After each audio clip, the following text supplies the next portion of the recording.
loophole. I'd slam in the door and just leave you cold. When I come back, you've heated up the South Pole.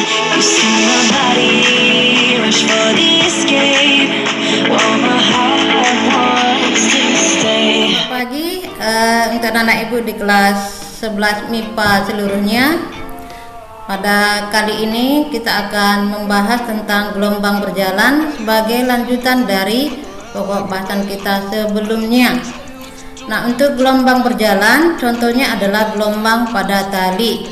Dari gambar ini talinya di salah satu ujungnya diikat pada sebuah batang, kemudian ujung yang lain bebas bergerak.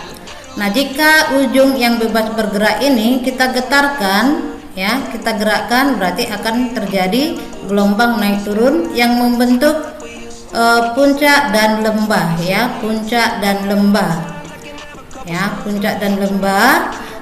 Apabila di titik ini digetarkan pertama, berarti gelombang akan merambat sampai ke ujung tongkat ini.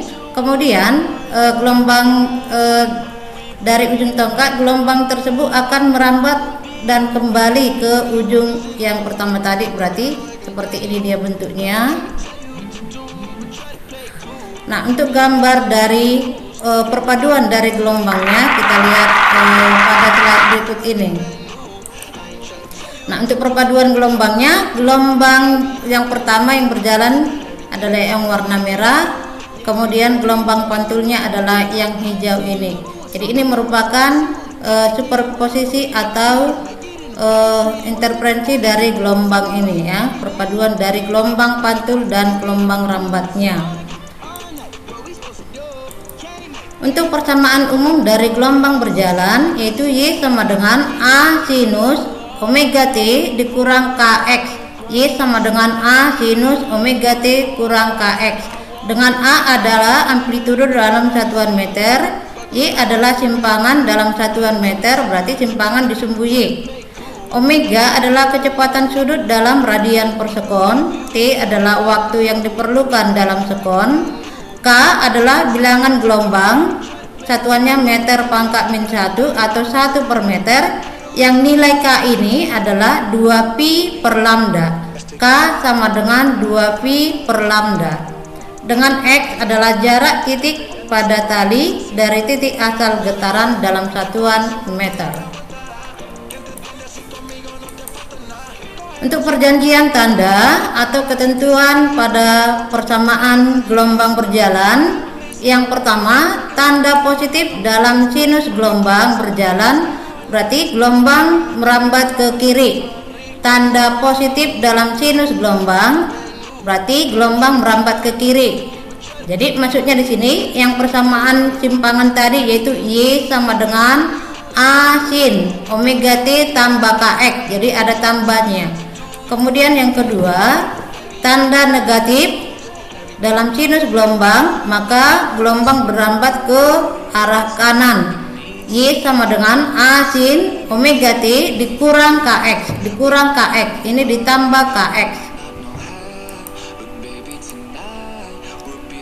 Kemudian tanda positif pada titik A, titik asal getaran O bergerak ke atas, ya. Jika tanda positif pada A, titik asal getaran, berarti pertamanya bergerak ke atas. Kemudian yang keempat, tanda negatif pada A titik asal, berarti getaran gelombang bergerak ke bawah. Jadi ada 4 perjanjian tanda pada gelombang berjalan. Sebagai contoh soal untuk gelombang berjalan, perhatikan contoh soal berikut ini.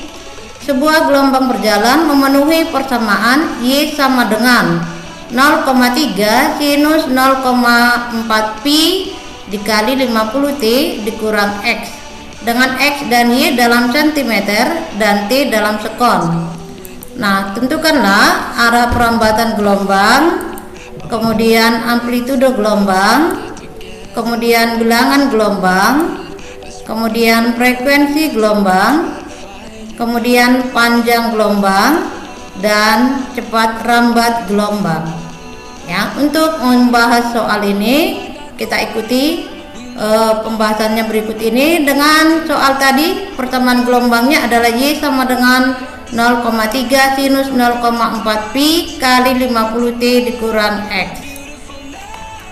Y sama dengan 0,3 sinus 0, pi dikali 50T kurang X. Berarti persamaan ini kita kalikan satu-satu ke dalam kurungnya. Berarti Y sama dengan 0,3 sinus 0,4 pi dikali 50T adalah 20 pt. 0,4 pi dikali negatif X berarti negatif 0, pi X. Kemudian Y sama dengan kita ubahkan ke posisi dari persamaan umum tadi. Y sama dengan A sin omega T kurang KX. Kita sejajarkan. Berarti yang A sejajarkan dengan 0,3, sinus dengan sinus, T dengan T berarti 20 pi adalah nilai omega. X dengan X berarti yang 0,4 pi adalah nilai K, bilangan gelombang. Nah, ini omeganya 20 pi, amplitudonya 0,3, bilangan gelombang K 0,4 pi. Nah, untuk pertanyaan pertama, arah perambatan adalah ke kanan karena persamaan sinusnya di sini adalah tanda negatif. Ya, tanda negatif di sini berarti gelombang merambat ke kanan. Kemudian amplitudo dari persamaan ini tadi berarti kita dapat amplitudonya 0,3 cm dengan X dan Y dalam cm. Kemudian bilangan gelombang K adalah 2 pi per lambda. Berarti dari persamaan nilai K-nya adalah 0,4 pi. Nah, dari situ ini. Kemudian untuk yang D, untuk menghitung frekuensi kita rubah dari turunkan dari omega sama dengan 2 pi F. Berarti F adalah omega per 2 pi. Maka frekuensinya omeganya 20 pi dibagi 2 pi berarti frekuensi 10 Hz. Kemudian yang E, panjang gelombang lambda K sama dengan 2 pi per lambda. Berarti K-nya 0,4 pi. 0,4 pi sama dengan 2 pi per lambda. Maka lambda sama dengan 2 pi per 0,4. Lambda sama dengan 5 cm. Kemudian coba rambat gelombang P sama dengan F kali lambda. Maka P sama dengan 10 dikali 5 sama dengan 50 cm per sekon. Nah, demikian untuk pertemuan kita kali ini. Semoga bisa dipahami dan dimengerti. Terima kasih.